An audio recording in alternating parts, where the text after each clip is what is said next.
হ্যাঁ, এইভাবে লাইন দিয়ে স্ন্যাক্স নেওয়া হচ্ছে।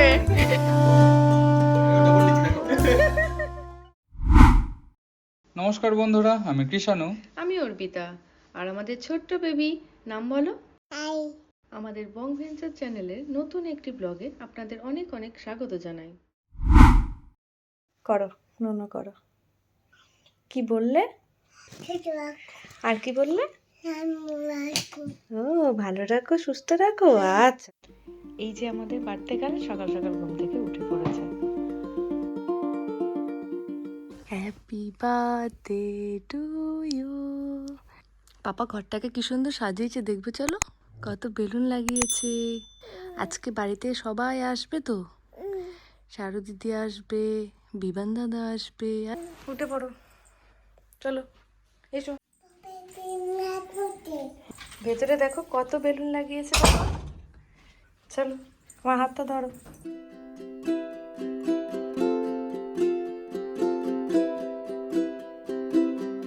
জন্মদিন মানেই তো বেশ কিছু রকমারির আয়োজন, তাই আমি ওই একটু ছোট করে কিছু প্রস্তুতি নিচ্ছিলাম, পরের দিন টাইম পাবো না এই ভেবেই। যতই হোক 10 জনের জন্য দুটো আইটেম করতেই কিন্তু সময়টা একটু বেশিই লাগে।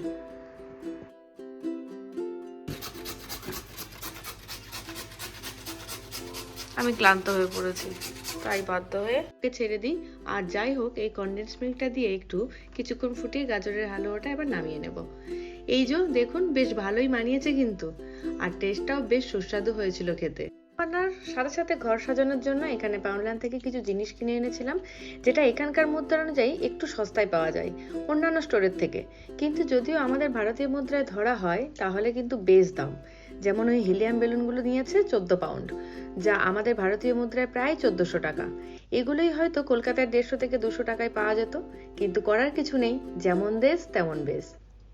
আগের দিন রাতে গাজরের হালুয়া বানিয়েছিলাম রাতে ডেজার্ট আইটেমের হিসাবে, আর আজ সকালে একটু পায়েসও বানালাম দুপুরে মেয়েটাকে খাওয়াবো বলে।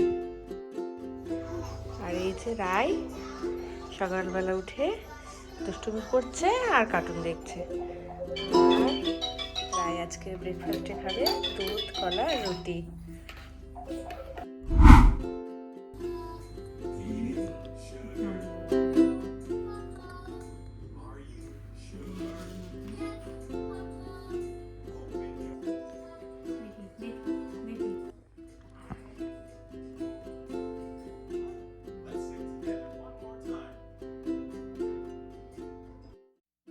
সকালে উঠে থেকেই এত আয়োজন আর খাবার দেখে ও বেজায় খুশি হয়েছে কিন্তু আজকে। তারপর ওকে,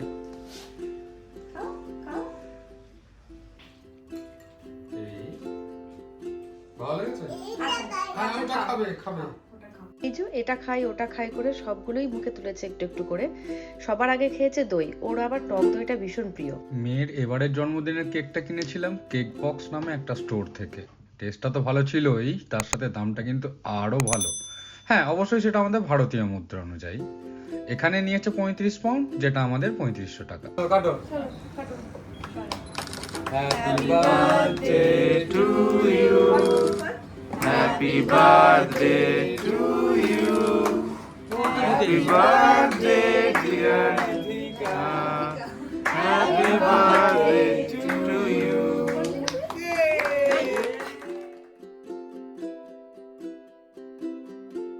সন্ধ্যাবেলায় কেক কাটার পর স্ন্যাক্সের সাথে আড্ডা জমে একবারে ক্ষীর। কত কিছুই তো ভাবনার বাইরে যে এইভাবে পুরো হয়ে যায়, পরে ভাবলে কিন্তু বেশ আনন্দ লাগে। এইভাবে লাইন দিয়ে স্ন্যাক্স নেওয়া হচ্ছে। ডাবল নিচ্ছি দেখো। এটা ঠিক হলো না, তুমি একটা প্লেটে নিয়ে যেতে পারতে।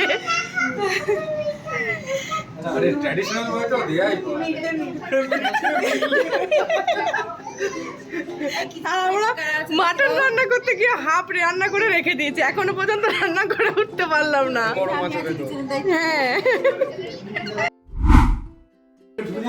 সোজা যাচ্ছে লোকটা, এই যে হওয়া শুরু করলো, ও পাশ দিয়ে বেরিয়ে পিতা পাশ দিয়ে বেরিয়ে গল্প আড্ডার সাথে কখন যে সন্ধে পেরিয়ে রাত হয়ে গেছে বোঝাই যায়নি। এবার ডিনারের পালা। তো এই ডিনারের মধ্যে আমাদের ছিল আজকে বিরিয়ানি, ঘরে রান্না করা একটু কষা মাংস, আর ওই ডেজার্ট আইটেম গাজরের হালুয়া আর পায়েস। হ্যাঁ, তো আনবক্সিং চলছে সুন্দর করে। তো চলিয়ে শুরু করতে হ্যাঁ টেকনিক্যাল গুরুজির মতো।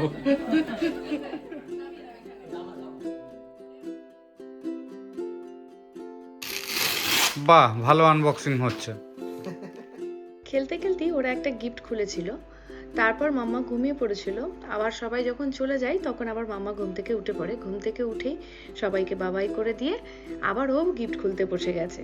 রাই, সবাইকে থ্যাংক ইউ বলো তুমি।